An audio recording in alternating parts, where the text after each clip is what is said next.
今日我想講嘅就係心態決定境界呢一樣嘢。心態決定境界，態度決定高度。呢啲説話就係咪啲心靈雞湯嘅説話啦，打飛機嘅説話啦。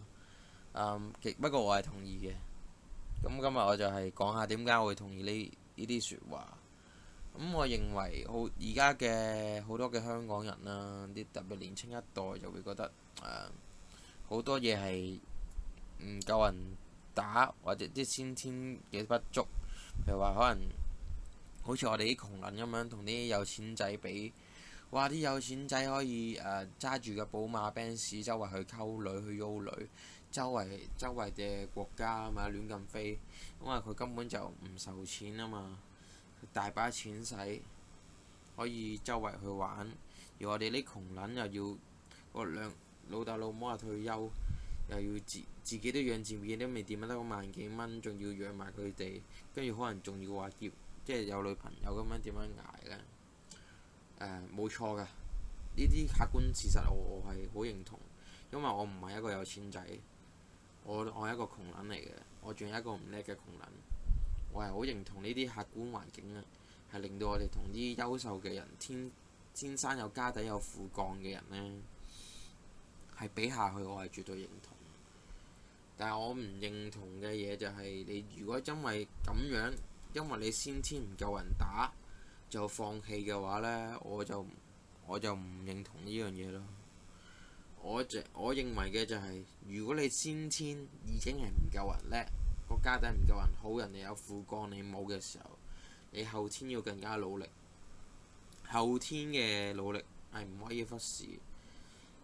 先天同後天其實可能個比例就咁當係各佔一半，都代表咗你有50%嘅機會去努力。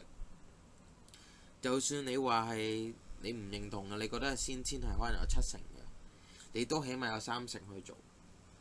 你靠住嗰30%，你俾心機去做嘅話，你全力去做，你做嗰啲咩出嚟呢？冇人知啊。可能你會好叻嘅，喺你好想做入邊嘅嘢，你可以係好成功。我咁樣講我係咪好似打飛機咁樣冇任何吹嘅？係咪？我就攞個例子啊。NBA 如果你有睇籃球，最近有個新星叫做 Isaiah Thomas。咁其實佢嘅身高咧喺 NBA 入邊咧就係矮得好交關嘅，都係175cm 高嘅啫，差唔多係成個 NBA 聯盟入邊最矮嗰個嚟嘅。但係佢今年係入咗 MVP 最有價值球員常規賽入邊嘅熱門人選。佢帶領住佢嘅球隊喺東岸攞咗第一，甚至喺季後賽入邊經歷咗呢個喪妹之痛，又俾人打甩咗隻牙。以佢咁嘅身高呢，要有成就係非常之咁難嘅。我相信之前冇人會睇好佢會成為一個 MVP 嘅熱門人選。所有嘅嘢都係靠住佢後天嘅努力，點樣去訓練，去克服咗佢先天個身高唔夠嘅不足。咁你話佢係咪？你話佢會唔會真係好成功呢？成功到Kobe Bryant 或者LeBron James 咁勁呢？我肯定同你講佢唔得。但係雖然佢唔得啦，但係咪代表咗佢唔成功呢？唔係㗎，佢冇啲最叻嗰啲嘢，佢冇 MJ 咁成功啫嘛。但係佢都係一個好成功嘅人。如果你永遠咁樣比，又冇得比。所以就算你唔可以同啲最 top 嘅最 top 嘅人比到，但係你自己因為你先天嘅環境，你做唔到最 top 神級個階段，但係我覺得你都可以去令到自己 push 到去好 top 個階段，係靠住自己嘅努力，自己後天嘅努力去做到呢一樣嘢。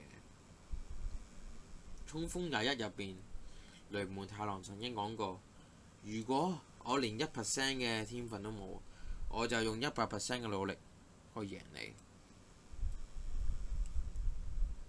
呢啲説話可能好心靈雞湯啦，但係我係覺得，如果你先天已經唔夠人打嘅時候，你後天係更加應該俾人打多幾倍，咁你先有機會贏。呢個世界生存係咁，除非你唔玩嘅啫。你要玩呢個遊戲嘅話，你就一定要繼續努力落去。你唔玩嗰啲隨時跳樓死嘅喎，你玩就唔可以怨咯。我係覺得咁樣嘅。今日嘅分享到呢度，多謝。